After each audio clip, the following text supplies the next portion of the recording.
agradecer ao conselho da igreja, na pessoa do reverendo Sivaldo, pelo convite feito para estarmos aqui e podermos partilhar da palavra do Senhor.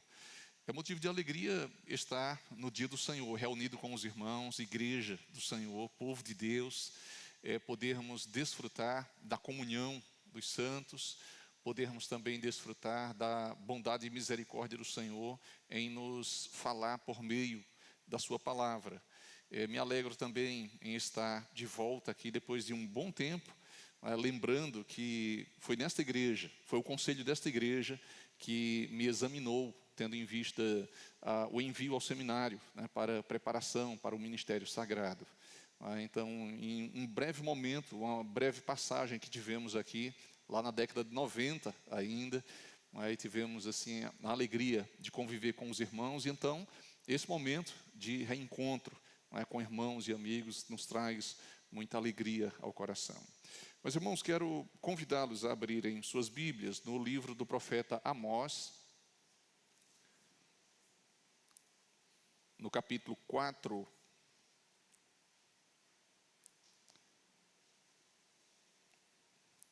Livro do profeta Amós, capítulo 4.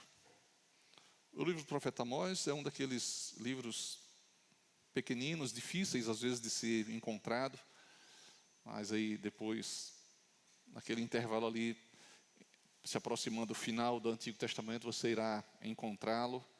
Livro do profeta Amós, capítulo 4, onde leremos os versículos de 4 a 13. Amós, capítulo 4, os versículos de 4 a 13. Ouçam com atenção, irmãos, que está registrado na palavra do Senhor.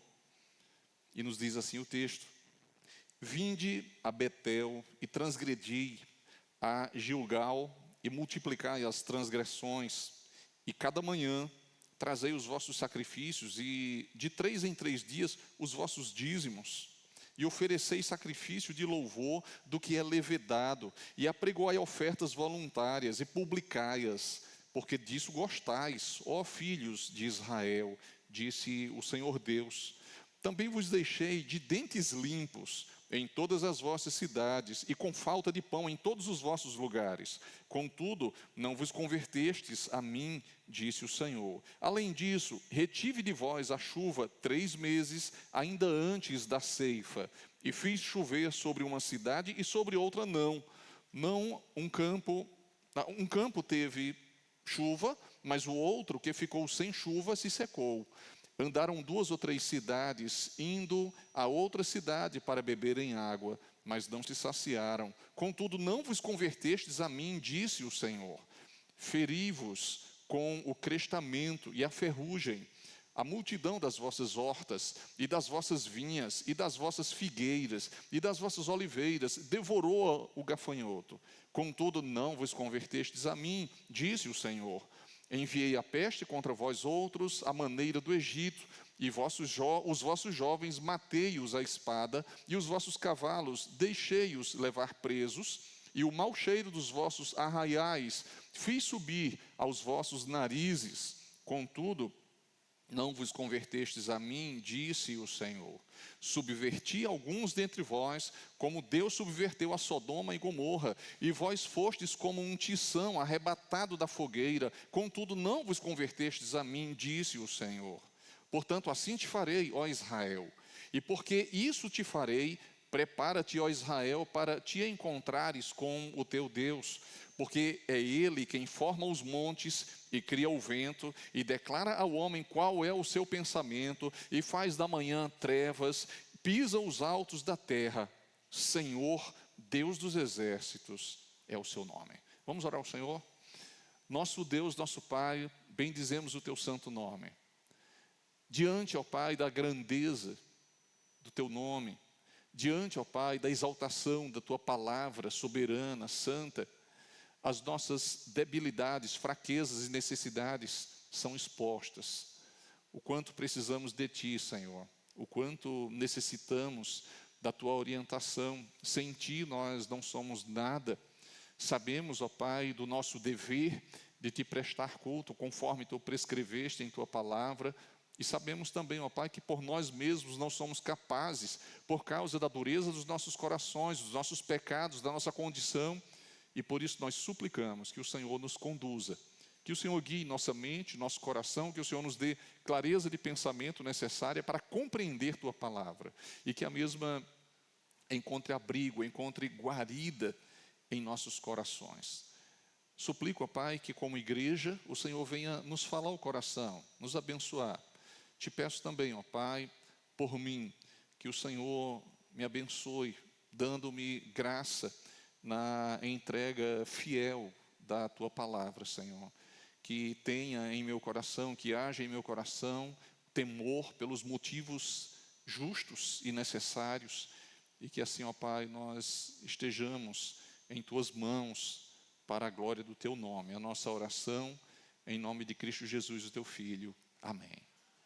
Irmãos, nós vivemos tempos muito desafiadores, tempos nos quais temos muitas vezes dificuldade para identificar aquilo que é correto para se viver. Tempos marcados por uma ênfase nos direitos e quase nenhuma lembrança dos deveres que nós temos em todas as áreas da nossa vida. Isso tem se mostrado de forma muito visível, muito perceptível.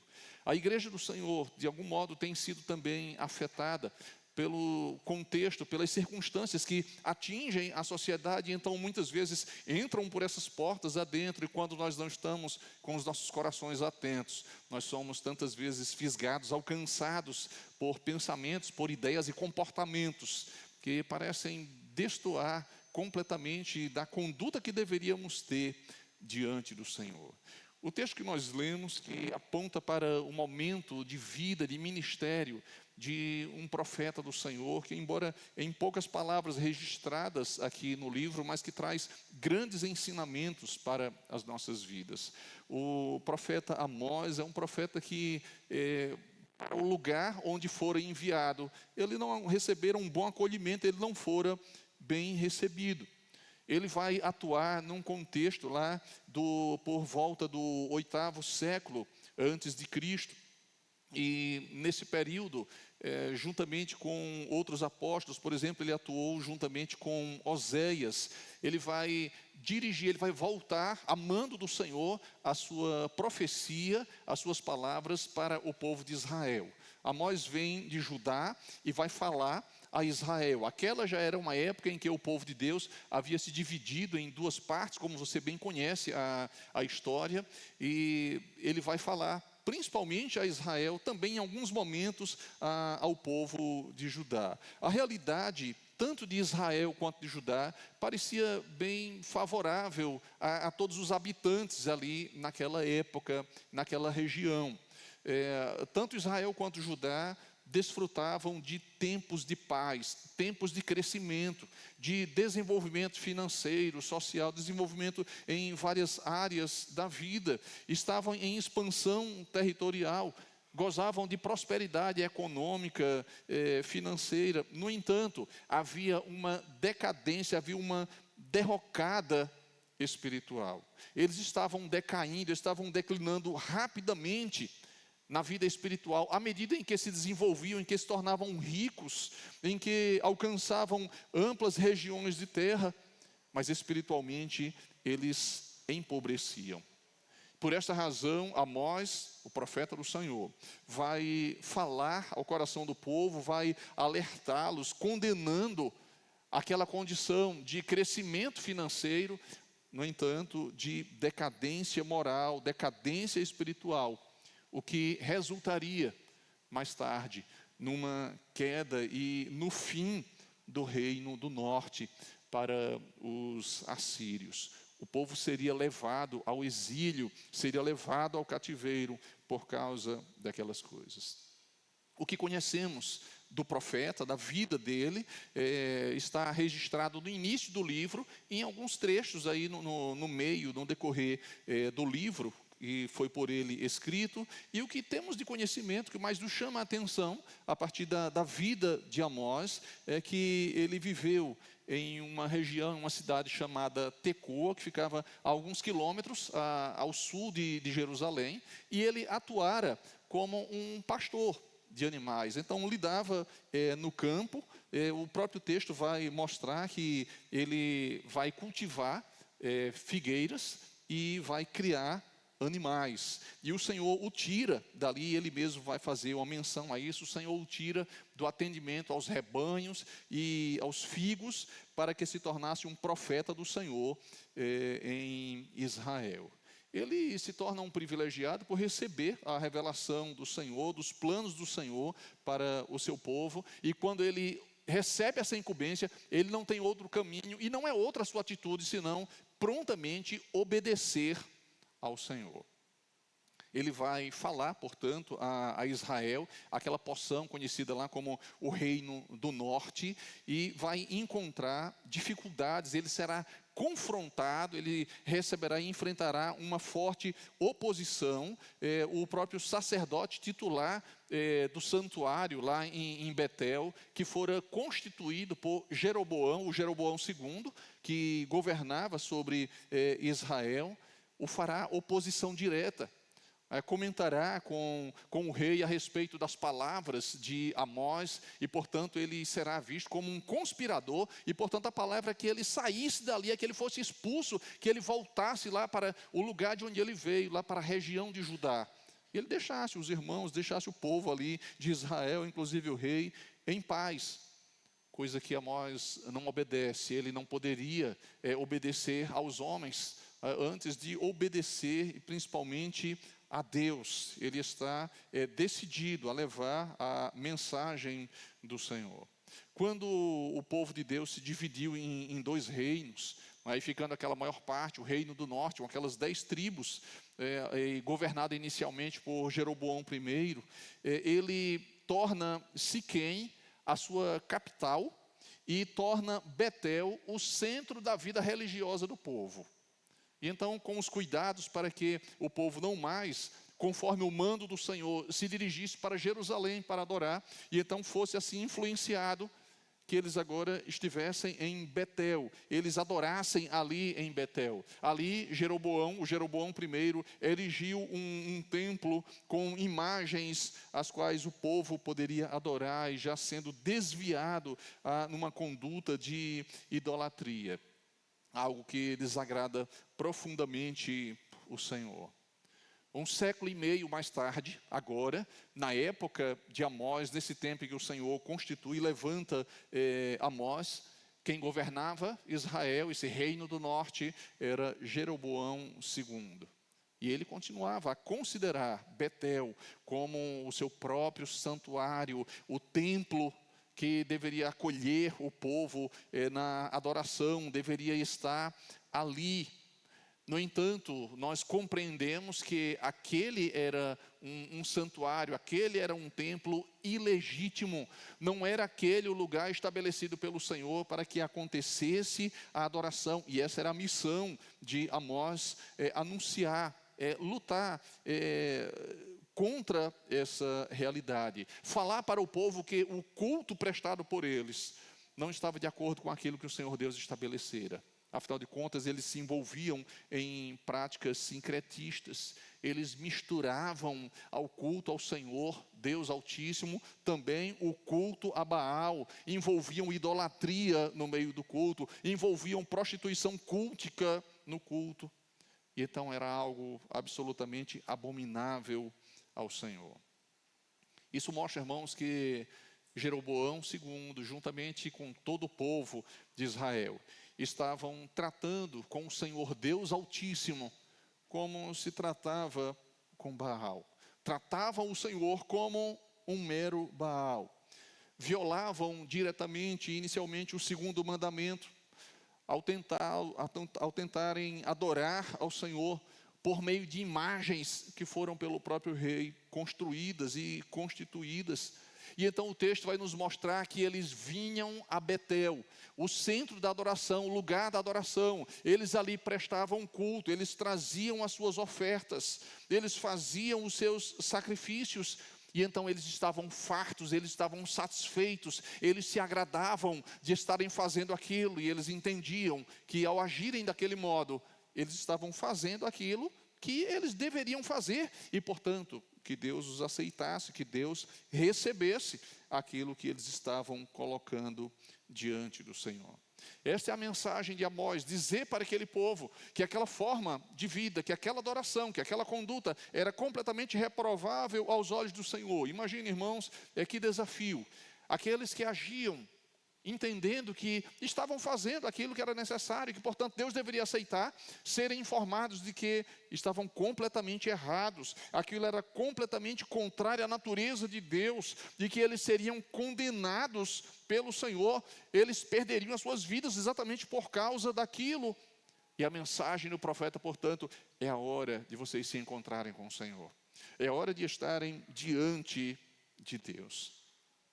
Amós vai, portanto, profetizar em Betel e contra Betel.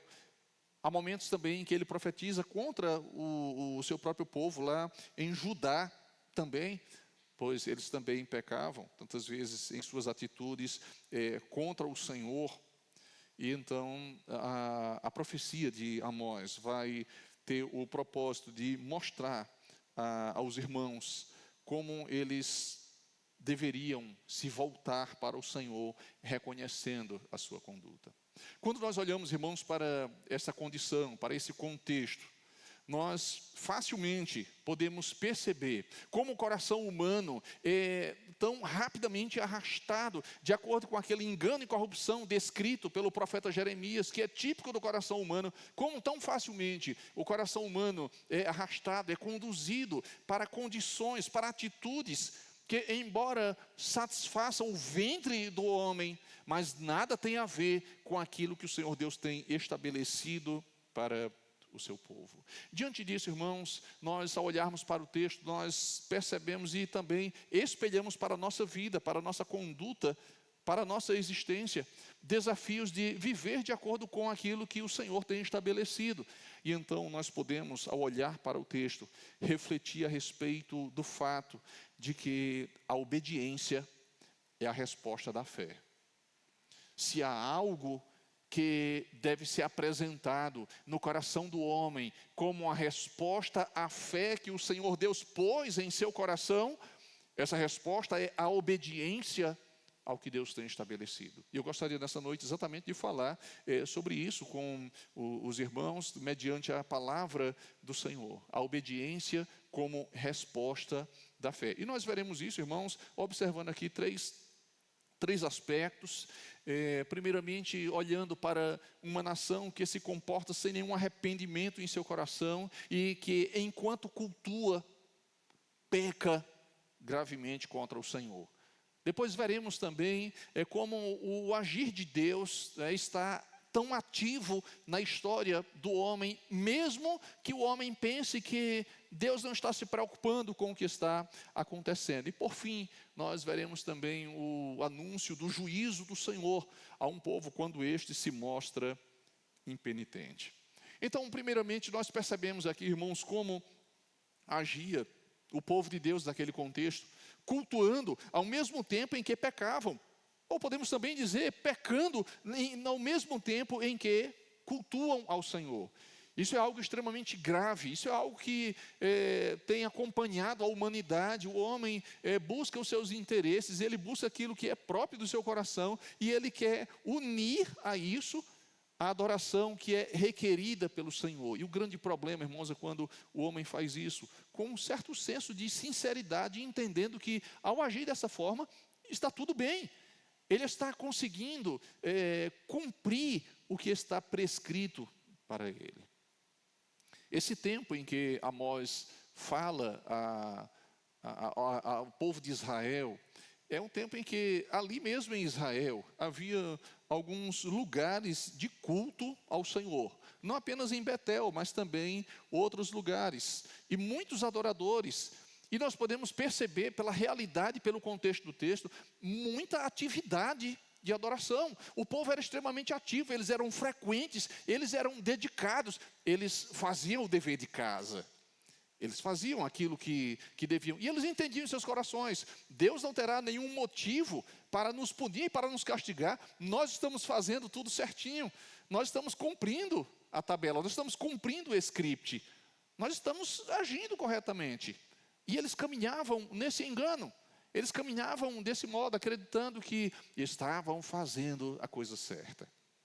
A surpresa deles, eles vão se deparar com uma surpresa quando o profeta vem e diz: está errado. Vocês pensam que está tudo certo, mas não é dessa forma. E essas palavras vêm da parte do profeta, nós podemos perceber isso, principalmente nos versículos 4 e 5, quando o anúncio do Senhor, por intermédio do profeta, é de uma descrição de como as coisas estavam acontecendo da forma indevida. Ele diz: vinde a Betel e transgredi. Percebam, irmãos, que o texto está descrevendo uma realidade em que o povo vai ao lugar de adoração, eles se mobilizam, eles se preparam para a adoração, eles se vestem para ir ao culto. No entanto, a atitude deles é reprovável. Vinde a Betel e transgredi. Vinde a Gilgal e multiplicai as transgressões. A cada manhã trazei os vossos sacrifícios, de 3 em 3 dias os vossos dízimos, ofereceis sacrifício de louvor do que é levedado, apregoai ofertas voluntárias, publicai-as, porque disso gostais. Vejam como o profeta está descrevendo aqui ao trazer a palavra do Senhor. O coração do povo estava satisfeito naquilo em que ele estava fazendo. Disso gostais, ó filhos de Israel, diz o Senhor Deus. Eles estavam se satisfazendo consigo mesmos, com aquilo que eles faziam. A religião praticada por eles parecia florescente, parecia dar resultado. Eles poderiam olhar para a vida que estavam tendo, para os resultados que tinham, principalmente, irmãos, como é típico e como nós somos tão facilmente laçados por isso, principalmente ao avaliarem a condição financeira, econômica. Eles medem por aí, eles deduzem por aí, que estavam sendo abençoados, que estava tudo bem com eles. E então eles seguiam nos rituais que eles se utilizavam, que eles apresentavam, dizendo: é isso que nós temos para o Senhor, e com isso o Senhor nos tem abençoado. A religião praticada por eles estava bem popular e parecia bem aceitável diante do Senhor. Os líderes religiosos estavam se sentindo felizes, o povo estava tranquilo, mas o Senhor vem com a sua palavra por intermédio do profeta e desmancha todo aquele altar construído pelo povo, toda aquela ideia abraçada por eles. Não é exatamente isso que Deus quer de vocês. Não é exatamente esse tipo de vida, não é esse estilo de adoração que o Senhor de fato espera de vocês. Eles poderiam pensar: está tudo bem, porque tudo corre bem conosco. Nota, irmãos, como nós ficamos pensativos quando algo de ruim nos acontece e nós rapidamente, no silêncio, no segredo do nosso coração, e somos motivados a fazer algum tipo de rastreio, de leitura, de observação, de busca, de onde foi que nós erramos? O que foi que eu fiz de errado? Quantas vezes no segredo do nosso coração nós perguntamos: Senhor, o que está faltando? Senhor, o que eu fiz de errado? Senhor, eu tenho procurado te servir com fidelidade. Senhor, eu tenho sido assíduo à tua casa. Eu tenho me encontrado com os irmãos, eu tenho ido para a igreja, eu tenho estado lá no culto. O que é que está faltando, Senhor? Quando nos amparamos naquilo que nós mesmos estabelecemos e não no que o Senhor estabeleceu. No que nós estabelecemos e pensamos que o Senhor se contente com isso, que Ele se agrade, é isso que eu tenho para o Senhor. O que o povo ouviu e aquilo que eles se deparam e que eles enfrentariam de lutas é o mesmo que nós nos depararíamos, irmãos, se alguém dissesse para nós: continue com essa vida que você está levando, continue com essa adoração, você vai chegar no fundo do poço, você vai para a ruína com essa condição de vida. E nós nos perguntarmos: o que nós estamos fazendo de errado? O que há de problema na minha vida, na minha adoração? E é exatamente assim que nós tantas vezes agimos, nos gabamos daquilo que fazemos. Colocamos-nos diante do Senhor com soberba tamanha que pensamos, não é? Por que o Senhor rejeitaria essa minha oração? Por que razão o Senhor rejeitaria esse sacrifício que eu faço? Que o Senhor perceba, Senhor, tu estás vendo, Senhor, tu vês todas as coisas. O Senhor sabe que dedicação, o Senhor sabe que esforço eu tenho feito para te agradar. Certamente, irmãos, se nós ouvíssemos palavras assim vindas do Senhor, nós de algum modo estranharíamos, no mínimo ficaríamos confusos, se o Senhor nos indagasse a respeito da vida que nós levamos de adoração diante dele. É assim que o povo de Israel se sente quando ouve a palavra do Senhor por meio do profeta Amós. Se perguntariam, por que o Senhor fala dessa maneira? Por que ele se queixa? Será que ele não vê o nosso esforço, o nosso empenho, os sacrifícios que fazemos? A adoração que realizamos em Betel? E interessante, irmãos, os pontos de adoração que nós vemos ali na vida do povo naquela época. Haviam santuários preferenciais, assim podemos dizer, ali em Israel. Podemos mencionar aqui principalmente 3 deles: Betel, Gilgal e Berseba. O texto vai fazer a citação deles e cada um deles tem uma importância especial para Israel. Esses eram lugares importantes para a vida do povo. Esses foram lugares que marcaram a passagem de Israel por esses pontos. Por exemplo, em Betel, e por essa razão o Senhor vai, por intermédio do profeta, falar a respeito de Betel. Foi o local onde o Senhor Deus se revelou a Jacó por intermédio do sonho. E naquele sonho o Senhor lhe fez promessas maravilhosas sobre a maneira como os seus descendentes seriam abençoados por Deus no futuro. E então, quando Jacó despertou daquele sono, no qual o Senhor lhe deu aquela revelação, ele pôs o nome daquele lugar de Betel, o local onde tinha acontecido aquilo dali. Algum tempo depois, Jacó voltando para ali, passando novamente por ali, anos depois, na verdade, o Senhor torna a falar com Jacó e promete a terra a ele e aos seus descendentes, dizendo a ele ali que não mais o chamaria de Jacó, ali o Senhor muda o seu nome, ele passaria a ser chamado de Israel. Portanto, Betel foi um cenário, foi um lugar de uma grande história para a vida de Jacó, para a vida, na verdade, do povo de Israel. E naquele tempo em que Amós é chamado pelo Senhor para ir lá em Israel e falar ao seu povo, Betel era um importante centro, não é, muito movimentado, cheio de pessoas que diziam estar adorando ao Senhor. No entanto, enquanto eles adoravam, eles estavam pecando em seus corações contra o Senhor. Por causa do pecado no coração do povo, o futuro de Betel seria muito curto. A nação seria desfeita, aquele seria o resultado. Então Betel tem esse símbolo, o povo tem na mente, tem no coração a ideia, a lembrança de que foi ali em Betel, e portanto é aqui em Betel que nós adoramos, foi ali em Betel que o Senhor falou com o nosso pai Jacó, foi ali em Betel que o Senhor prometeu a Jacó e aos seus filhos a terra. Então nós estamos seguros, estamos tranquilos, simplesmente pelo fato de adorarmos em Betel. Mas havia ainda um outro lugar de adoração que era Gilgal. Gilgal também era um ponto muito atrativo para o povo. Foi ali em Gilgal, quando o povo chegou à terra prometida, que aconteceu o primeiro acampamento do povo. Ali foi uma espécie de quartel-general para a tomada da terra que estava prometida ao povo. Foi ali onde Saul foi ungido rei, o primeiro rei de Israel, foi ali confirmado. Muitas coisas aconteceram ali em Gilgal.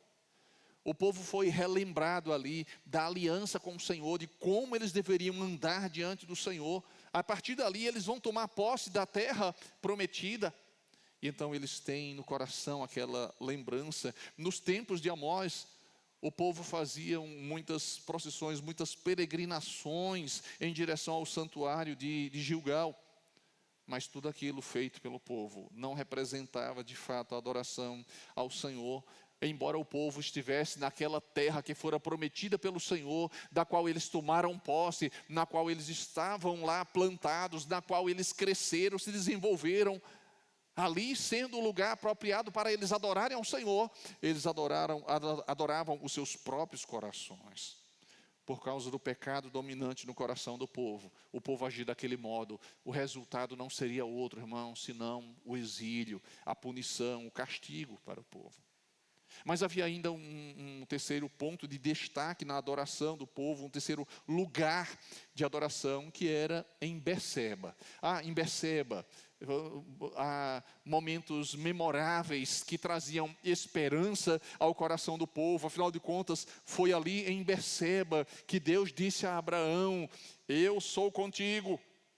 O Senhor falou com Abraão, dizendo que era com ele. Foi ali também em Berseba que Isaac ouviu do Senhor: eu sou contigo.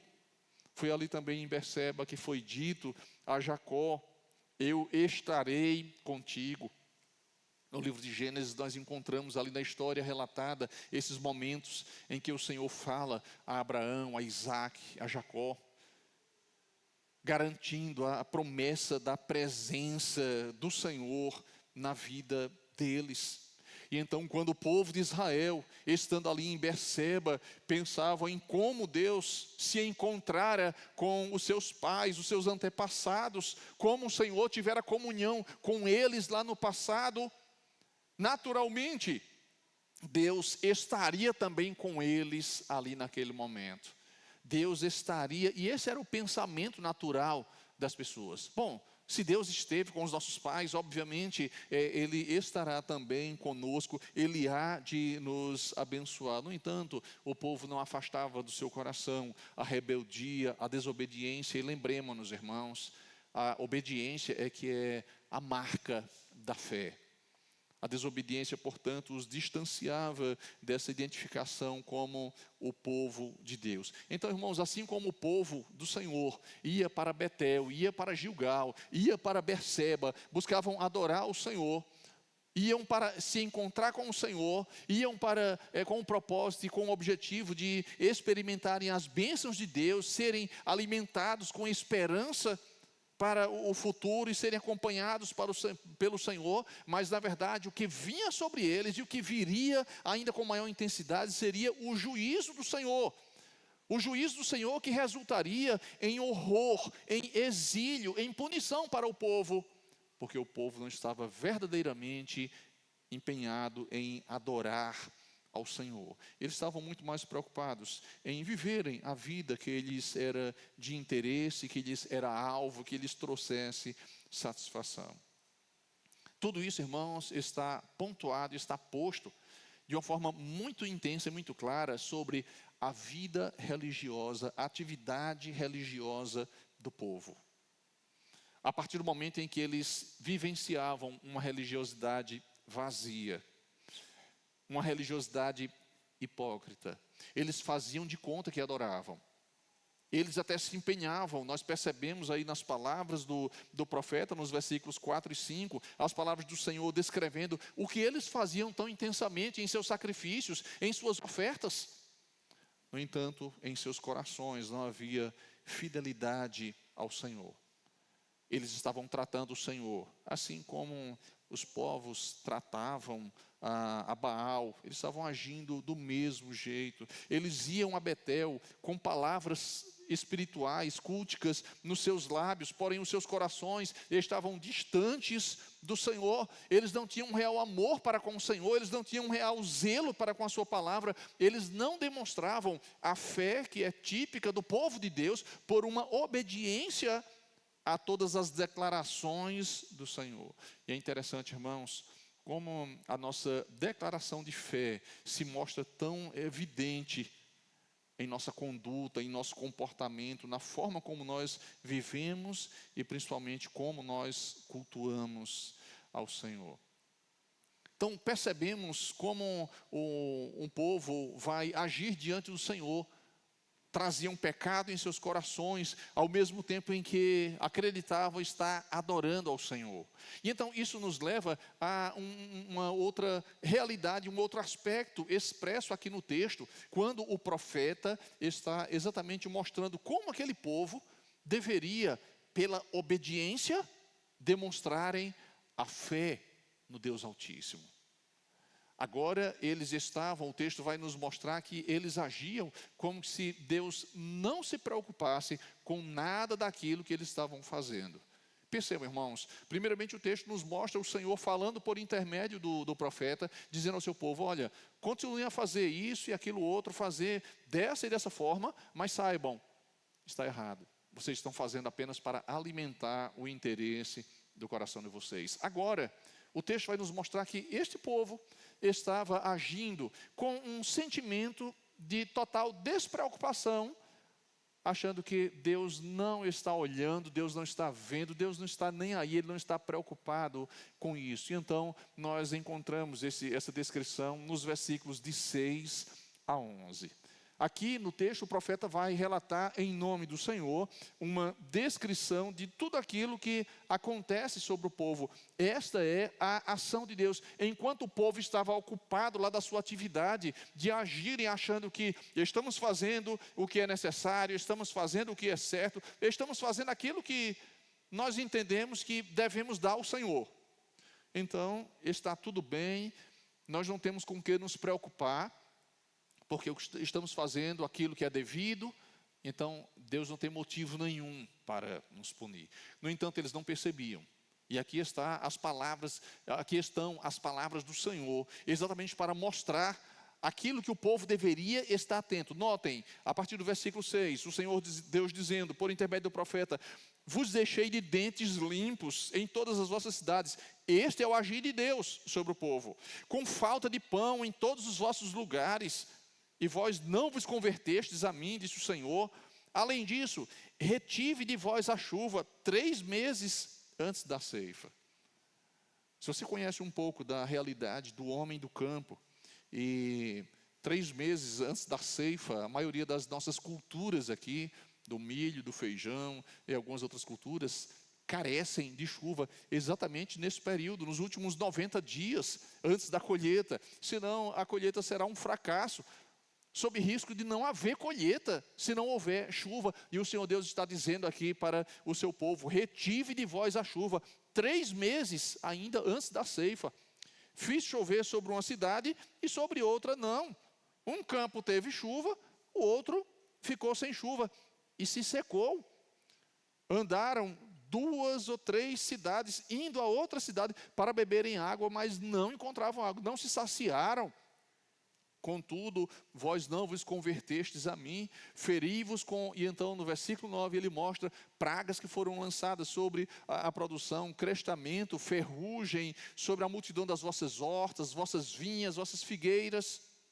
Versículo 10, enviei peste contra vós outros, a maneira do que acontecera no Egito, e enfim. A descrição, irmãos, é de uma condição horrenda. Tudo aquilo estava acontecendo, eles não estavam percebendo. Aquele era o agir de Deus, e Deus estava dizendo: tudo isso está sendo feito. Como repetidamente no texto nós vamos encontrar: vós não vos convertestes a mim. Nós percebemos aqui, irmãos, um povo, que é povo de Deus, que conhece a fé no Deus Altíssimo, mas que a vida deles não estava sendo representada diante disso, com uma obediência que deveria ser característica daquele povo. Eles caminhavam conforme os seus corações, eles não se preocupavam com aquilo que Deus estabelecia, e o tempo todo o Senhor instando com eles, e repetidamente, o Senhor está dizendo aí no texto: e vós não vos convertestes a mim. O povo simplesmente não se arrependia dos seus pecados, o povo simplesmente não percebia que Deus age, que Deus está acompanhando toda aquela realidade. Havia muito tempo o Senhor tinha feito uma aliança com o povo. O Senhor prometera a eles ser o seu Deus e de abençoá-los e supri-los. Se eles cumprissem os termos da aliança, Ele abençoaria grandemente a nação. Mas caso se rebelassem, e rompessem a aliança, ele traria calamidade sobre o povo. E foi exatamente isso que aconteceu. O povo não se atentou para o fato de que, por agirem com os corações distantes do Senhor, eles seriam punidos pelo Senhor. E então, quando essas coisas começam a acontecer, o povo deveria despertar, o povo deveria entender que o Senhor estava chamando-os a um arrependimento. O Senhor estava começando a trazer juízo sobre eles, e eles não olhavam, e eles não percebiam, muitos pensavam, o Senhor não está preocupado com isso. Na verdade, nós estamos bem, o Senhor está nos abençoando, não há nada mais que precise ser feito. A despeito de todas as advertências, de todas as exortações, o povo não voltava ao Senhor, o povo não se convertera ao Senhor, o povo não voltara o seu coração para o Senhor. E então o Senhor envia dificuldades, calamidades sobre eles, o Senhor há de puni-los, e aqui o Senhor está advertindo eles do que aconteceria se eles continuassem em seus pecados. E é exatamente isso que o Senhor vai fazer. Ele vai enviar calamidades para tentar levá-los ao arrependimento. Mas o texto insistentemente nos diz: o povo não quis se arrepender, o povo não se voltou para o Senhor, preferiram continuar e andar em seus próprios caminhos. E então vem o passo final, o momento final, o que nós podemos chamar o golpe final. Quando a gente olha para o início do livro de Moisés, ou de Amós, perdão, nós vamos encontrar o Senhor tratando ali com nações pagãs. E ele trata com diferentes e diversas nações. Algumas nações que nada tinham a ver com o povo de Deus. E o Senhor Deus dizendo e mostrando como o Senhor pune aquelas nações, ainda que não houvesse qualquer tipo de acordo do Senhor com elas. Como o Senhor afirma a sua punição por causa das transgressões deles, muito embora fossem transgressões diferentes das transgressões de Israel. É como um filho quando chega para o pai e diz: pai, me permita fazer isso, porque o Senhor não deixa que eu faça isso e isso, aquilo, outro. E aí o pai diz: por que não? Você não deve proceder dessa forma. E aí o filho argumenta dizendo: mas fulano de tal, o filho de fulano de tal faz isso. E o pai vai responder: sim, mas você não é o filho de fulano de tal, você é o meu filho. Você vai caminhar, você deve agir de acordo com aquilo que eu lhe ensinei. E então o Senhor vai lidar com aquelas nações pagãs que agem de uma forma diferente. O povo de Israel não tinha nenhum motivo e nenhuma razão em se espelharem na atitude de outras nações. O Senhor, então, lá no primeiro capítulo do livro de Amós, o Senhor lida com nações pagãs que estão distantes da vida, da realidade de Israel. Depois o Senhor lida com outras nações que têm, de alguma forma, algum tipo de relação com a nação de Israel, que beneficiaram ou não em algum momento, e o Senhor lidará com elas. E agora o Senhor resolve com o seu povo. Bom, resolvido com as nações vizinhas, resolvido com aqueles que não têm a ver com esta aliança, agora é aqui para dentro. Vamos conversar. Então, vamos para dentro de casa, fecha as portas, as janelas, a conversa é dentro de casa. E então o Senhor vai tratar com Judá, e o Senhor agora está tratando com Israel. O Senhor exortou o seu povo, o Senhor advertiu o seu povo a respeito do que eles deveriam fazer. E agora vem o anúncio do juízo a esse povo impenitente. Nós vemos isso nos versículos 12 e 13 aí no texto. Portanto, assim te farei, ó Israel. E porque isto te farei, prepara-te, ó Israel, para te encontrares com o teu Deus. Porque é Ele quem forma os montes, quem cria o vento, e declara ao homem qual é o seu pensamento, e faz da manhã trevas, pisa os altos da terra. Senhor, Deus dos exércitos, é o seu nome. O Senhor agora anuncia o seu juízo sobre aquela nação impenitente. Os homens que estavam sendo abençoados, os homens que foram alertados, que foram advertidos sobre a vida que estavam tendo, mas que continuam na dureza de seus corações, e então eles receberão o juízo do Senhor. Uma vez que o povo não se arrependeu, o Senhor está prestes a mover-se em juízo contra o seu povo. A ação do Senhor seria intensa, seria dura. O povo deveria preparar-se para encontrar-se com o Senhor. O povo deveria se preparar para se defender da ira de Deus contra o pecado do seu povo. Mas imagine, irmãos, como deve ser o procedimento e qual seria a chance, que chance teria o homem se defendendo contra o Deus que está descrito aqui no texto. Vejam a descrição feita de Deus. No final do versículo 12, quando diz o Senhor, prepara-te para, ó Israel, para te encontrares com o teu Deus. No versículo 13, irmãos, há uma descrição de quem é o Senhor. Porque Ele é quem forma os montes e cria o vento e declara ao homem qual é o seu pensamento. Faz da manhã trevas, pisa os altos da terra. Quem seria o homem? E quem é o homem para lidar, para se deparar, para confrontar, para guerrear contra esse Deus? Aquele que faz nada menos do que formar os montes, aquele que cria o vento, aquele que expõe o seu pensamento, aquele que fala e a sua palavra permanece, aquele que faz da manhã trevas, aquele que faz tremer o chão. Aquela era uma época em que não tardou, um grande terremoto veio sobre aquela região. Nós vamos encontrar a menção disso lá no primeiro capítulo, lá no início do livro do profeta Amós, quando é designado pelo Senhor, e diz lá que ele está falando, alguns anos antes, do grande terremoto. Um terremoto tão marcante para aquele povo, que outros profetas, depois de Amós, vão falar sobre ele, mais de 200 anos depois. O Deus que faz literalmente tremer a terra, o Deus que forma os montes.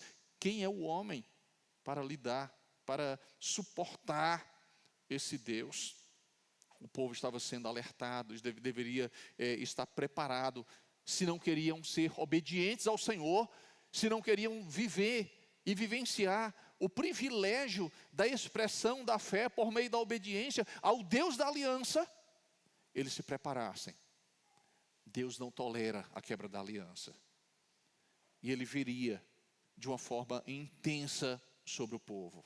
É também lá no começo, lá no primeiro capítulo, e em outros momentos no decorrer do livro, que o Senhor vai ser mencionado como aquele que vem com um forte bramido, com um forte rugido. Ele rugirá. Isso nos faz, irmãos, pensar exatamente na ação poderosa de Deus, com a potência que nós podemos perceber no rugido de um leão. O Senhor Deus Altíssimo viria sobre o povo que se mostrava impenitente, desobediente. Ele agiria, ele se lançaria contra o povo. A única alternativa, a única chance que restava ao povo era uma genuína, verdadeira humildade, arrependimento em seus corações. Se isso não acontecesse, irmãos, o Senhor viria sobre o seu povo. Diante disso, irmãos, que lições nós podemos trazer para as nossas vidas? E então, nós podemos trazer aqui como aplicação aos nossos corações alguns desafios que a palavra do Senhor nos faz pensar. Nós, irmãos, hoje como igreja, podemos facilmente ser enquadrados como cometendo os mesmos males e erros que o povo estava cometendo naquela época. Nós podemos hoje, como igreja, irmãos, sermos culpados dos mesmos pecados dos nossos irmãos de outrora. Pode ser, irmãos, que quando nós nos reunimos para o culto, nós não procuremos necessariamente e verdadeiramente adorar a Deus e adorá-lo do modo como Ele disse que queria e deve ser adorado.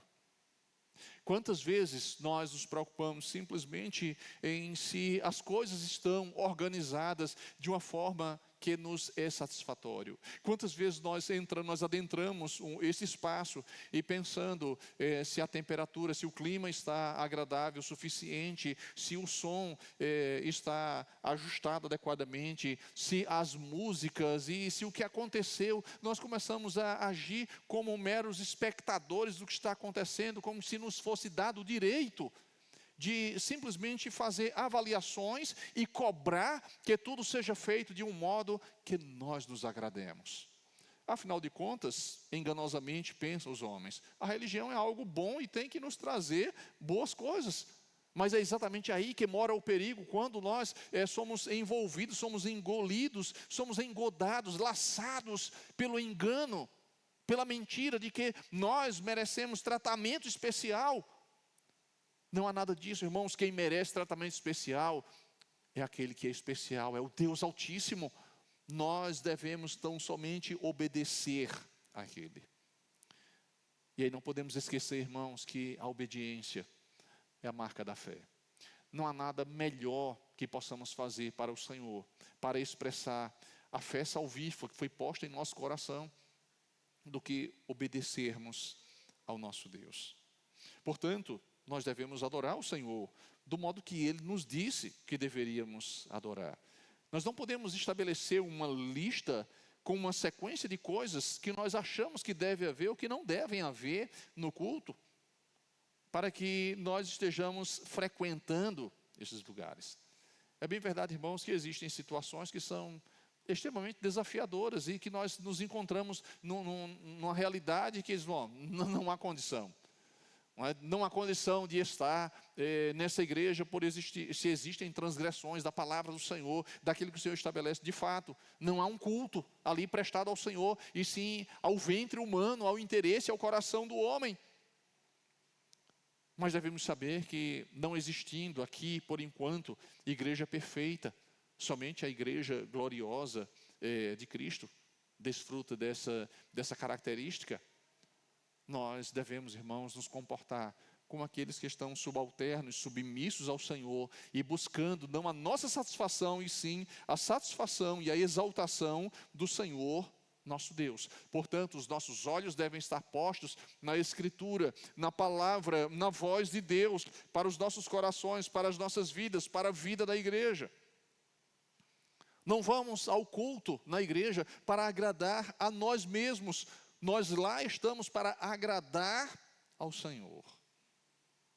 Nós aprendemos também, irmãos, aqui nesse texto, que a semelhança daquela época, ainda podem existir hoje lugares como Betel, Gilgal, Berseba, lugares em que nós decidimos, em que nós escolhemos, lugares talvez em que marcaram as nossas vidas. Talvez alguém possa estar numa igreja porque a família dela está há muitas gerações nessa igreja.